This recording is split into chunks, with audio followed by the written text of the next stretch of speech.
Hadirin, hal inilah Islam tidak berkembang.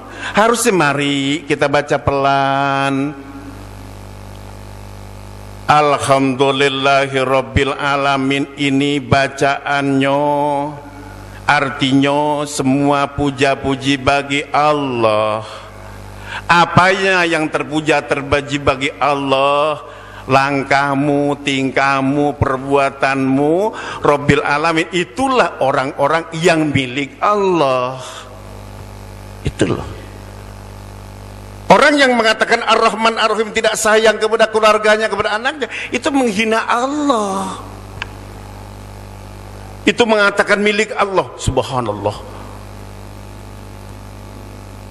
Jadi Islam itu jelas. Ihdinas siratal mustaqim, ya Allah tunjukkan kami kepada jalan yang benar. Apa cukup begitu? Contoh bapak ini umpamanya, Kang, Pak Ustadz ini minta tolong kepada Kang Kandir, Pak Yai Kandir, tolong mergi datang Bandung menika pundi. Oh ini Pak Ustadz, sampean dari sini ke Semarang, dari Semarang naik bis langsung Bandung. Ini bisnya, ini sekian karcisnya. Begitu 2 jam lagi datang lagi, Pak Yai Kandir, alamat ke Bandung tuh mana? Ini 3 jam lagi asar datang lagi, Mbak Yai teng Bandung. Loh, apa Ustadz ini rada gemblung? Sudah tanya 17 kali gak pernah ke Bandung. Saudara sholat 17 rakaat tapi tidak pernah melaksanakan arti makna Al-Fatihah yang Anda baca, apalagi surat Al-Quran. Ini pelan-pelan Anda tidak terasa. Bagi anak kecil tidak keterangannya. Lain saudaraku, orang sudah dewasa lain keterangannya. Itu Quran. Saking antiknya Al-Quran. Wahai anakku yang umur 7 tahun, 10 tahun, kalau kamu sholat rajin maka surga bagimu, 700 surga bagimu. Wah, rajin. Kalau kamu baca surat Fatihah 1 kali maka dapat surga 40 surga. Kalau kamu bunuh orang kafir 1, maka bapak dihadiah 40 surga, mamamu 40 surga. Anak yang cari bedil, bagaimana aku kalau ada orang bule, orang Inggris tak pateni gue 40 swarga. Nah ini logik pikir. Ini bukan katanya. Aku punya seorang kawan berjumpa, oh Pak Kiai, alhamdulillah, orangnya sudah almarhum barangkali sekarang. Kenapa Ustaz? Subhanallah, saya bangga sekali Ustaz, anak saya gugur di Moro dikarenakan anak kami adalah pejuang teroris sehingga bisa membunuh dan dibunuh. Kami bagian masing-masing, kami kebagian surga 40 surga, istri saya 40 surga, nenek dan kakeknya 40 surga. Nah, hal inilah saudaraku, mari sebelumnya mati kita jadikan surga. Tatkala anak kita sudah brutal dan nakal, berarti sudah jauh dari surga, sudah neraka. Mari kita cetak anak ini surgawi di dalam langkah perbuatannya. Oh, tatkala anak kita rajin ibadah, sholat berjamaah, bapaknya tidur dibangunin sama anak kandungnya, Pak, mah yuk sholat berjamaah. Begitu bapaknya, ibunya bangun, piring sudah bersih. Sebab anak gadis kita yang sedang sekolah SLA, nyapu sudah, ngepel sudah, beres piring, cuci pakaian mama, anak yang laki-laki. Begitu bangun, subhanallah, itu surga bagi adik beradik surga. Tatkala sang anak sudah selesai kuliah, nakal dan brutal, iri dan dengki, mah minta mobil nggak dikasih, nabok. Orang tua nangis. Itu pernah terjadi sekian tahun yang lalu. Datang ke kami seorang dokter, seorang ibu haji, patah rusuknya, nangis, Pak Nur, tolong saya, kenapa anak saya setelah pulang di pesantren, ayo terus melanjutkan kuliah, dididik apa sih di pesantren kalian ini? Di sini lupa manusia akan huluk. Sebab di pesantren sekarang hanya dibaca batalnya wudhu, batalnya sholat, batalnya Quran, bukan batalnya perbuatan. Mari saudaraku, yang baik yang pesantren jelaskan tentang Islam, arti dan tujuan ayat. Ini lu makomnya ayat. Jangan seperti Bu Haji tadi, Bu Haji Hanum.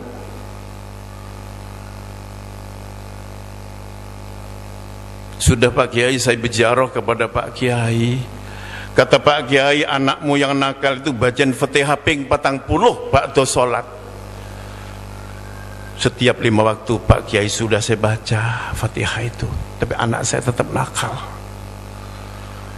Datang lagi saya ke kiai yang lain, oh Bu, anak ibu bisa sembuh, ibu ke Mekah umrah, di Multazam itu adalah minta di sana.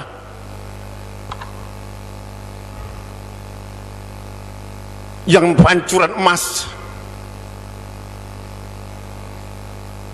Saya tanya ke orang Mekah, kenapa ya dikasih pancuran emas? Oh Pak Ustadz, kalau dikasih pancuran emas, enggak dikasih pancuran emas itu kaleng-kaleng jadi rombeng, karatan. Maka diganti oleh kerajaan dengan emas yang anti karat.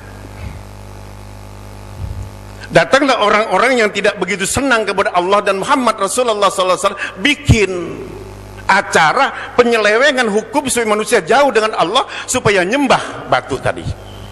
Awaslah. Maka banyak orang pergi ke Mekah, pulangnya serakah. Tujuan haji mabrur tetap haji mabur. Warjo. Kenapa kualat di sini? Menghina Allah. Quran habis di sini. Penjelasan Allah, wahai manusia, wahai baginda Rasul, wahai Muhammad, tatkala ada manusia umatmu menanya tentang aku, maka aku lebih dekat pada urat nadimu. Di sini hilang. Kata Pak Yai tadi, kalau engkau manusia minta dikabul oleh Allah di bawah pancuran ini di Multazam, maka yakin dikabul semua. Kasihan kepada orang Cikalong, kasihan semua orang Bengkulu nggak ke sana, nggak dijabah oleh Allah Subhanahu wa taala. Ini Islam. Nggak terasa menghina Allah itu. Ada lagi ngaji hadis mentok. Saya tanya, Tuhan itu di mana? Oh, Allah itu di aras Pak Yai. Dia duduk-duduk. Hah? Endasi Allahnya nengok ke bawah, ngeliatin umatnya. Ini Allah apa jerangkong. Ini awas aliran sekarang. Hadis semua hadis. Orang salam salah, orang salaman dengan habis sholat haram. Begitu saya tanya tentang Allah, di mana Allah kamu bertauhid? Ya Allah ada, di mana letaknya? Oh, dia duduk di atas arasnya. Ayatnya mana? Ayat kursi. Dia singgah sananya di paling atas. Loh. Jadi Allah maujud. Sama dengan Kristen. Rabbana maujud. Hati-hati saudaraku. Yang real. Mari berzikir, mari bersolawat. Jadi enak Islam itu. Nah, bagaimana kesimpulan tadi si Ibu Haji tadi? Di Multazam dia nangis.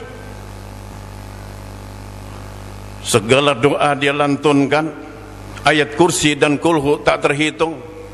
Sebab pahalanya orang yang melototin Baitullah 960 derajat Celcius.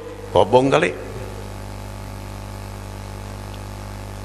Nah, ini saudara, menarik orang-orang supaya berziarah ke Mekah bukan mencari doa Allah, tetapi bagaimana akan mendapat pahala. Lah, sedangkan pahala tidak diperbuat. Yang mendapatkan pahala itu menyekolahkan anak menjadi orang yang soleh, seorang istri meramu suaminya dengan baik, mencuci pakaiannya, tatkala makan ditunggunya, si istrinya juga begitu oleh suaminya disayang. Seiring itulah yang makan pahala. Tetangganya sakit, kita datang duluan.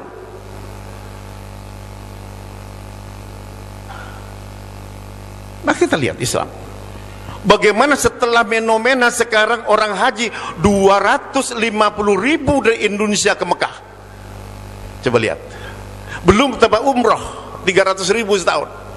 500.000 umat Islam pergi ke Mekah. Apa hasilnya?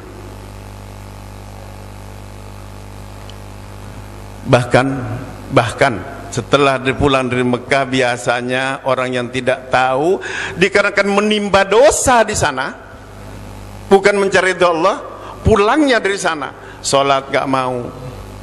Loh Pak Haji kok gak sholat? Loh saya sudah 3 kali ke sana, pahalanya sudah banyak. Orang yang sholat di depan Baitullah itu 900 sholat. Berapa jumlah saya? Bahkan pahala saya sudah bermiliar-miliar pahala. Belum yang di janggut saya. Satu janggut 700 malaikat bertasbih di janggut ini. Untunglah orang India pada lebet. Apalagi orang-orang Yahudi janggutnya lebih panjang lagi, paling duluan masuk surga. Maka aliran seperti inilah merobohkan Islam. Islam itu bersahaja, Islam saling menolong, Islam masih contoh kepada orang Yahudi, kepada Nasrani. Inilah Islam. Aku pendera keselamatan, Allahku satu. Tunjukkan, aku membawakan sifat Allah. Allah itu Al-Latif, lembut. Allah itu Hayyun Al-Qayyum, hidup. Bagaimana aku hidupkan agamaku, bagaimana aku hidupkan ekonomiku, itulah Allah. Hadirin rahimakumullah, apakah Bu Haji tadi menemukan? Kepripun Bu Haji, subhanallah, Pak, tambah nemen. Padahal saya ngambil umroh yang 21 hari di sana. Tiap hari saya berusaha, pernah saya kena tendang laskar di Multazam itu. Hadirin rahimakumullah, datanglah kepada nanya sama saya, Bu, kalau Anda ingin baik anaknya, bukan dibacain Fatihah saja, dua, kirimkan Fatihah thumma ala ruh. Ruhnya Fatihah adalah alamal malakut yang akan bekerja. Tetapi di sini ada satu, didiklah anak ibu dengan suratul Fatihah. Dididiklah oleh Pak Kiai, ini loh nak, kamu masih pingin beli mobil baru, pingin Pak Ustadz, tapi kamu harus mesantren dulu 40 hari, baru selesai mesantren 40, langsung oleh mamanya beli mobil. Betul, betul. Diajarkanlah oleh Pak Kiai, inilah bismillah nak bacaannya, ini buktinya, ini loh iya kena budaya, ini perbuatannya. Alhamdulillah 40 hari dia sujud kepada orang tuanya. Mah, aku nggak pingin lagi mobil baru, saya ingin ampunan mama dan papa. Itu pahalanya baca bismillah sampai Fatihah sampai 7 ayat.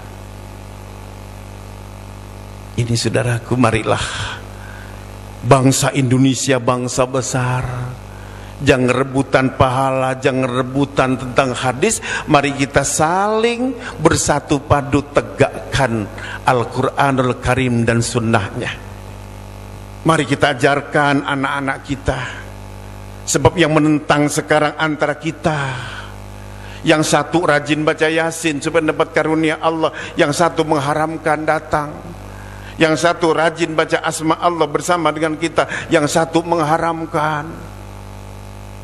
Mari kita cari solusi yang baik. Biarlah yang tukang wirid biar wirid mereka, biarlah yang haram wirid biarlah mereka, tapi mari kita akhlakul karimah jadiin satu. Insya Allah. Oh, yang tukang tahlil itu sakit, datangilah oleh orang-orang yang anti tahlil. Ini subhanallah, kafir kamu, nggak diterima sholatnya, kayak sudah jumpa dengan Tuhan aja kamu. Marilah hadirin, tadi ayat tadi, orang-orang yang pendusta agama, dia sholat, dia haji, tetapi hatinya belum Islam, hatinya tidak akur, hatinya sudah luntur. Mari saudaraku bangkitkan tadi apa yang dibacakan hadis oleh Ustaz Jadidu. Perbarui lafdun la ilaha il, perbaruilah imanmu dengan la ilaha illallah. Diapakan? Dirasakan. Jangan dibaca, dibaca, dirasakan. Bukan bukan. Mari kita robah sedikit saja. Kembalikan, ucapkan, rasakan di sini. Insya Allah hatimu akan suci. Contoh, sekarang kita baca subhanallah yang hakikat. Jadi syariah, tarikat, hakikat, 3 ilmunya satukan. Sekarang baca subhanallah yang syariat tok, tidak ada judul. Boleh Bapak rasakan di rumah. Nyampe ke rumah Bapak baca subhanallah, subhanallah, subhanallah, subhanallah, subhanallah, subhanallah, subhanallah, subhanallah, subhanallah, subhanallah, subhanallah.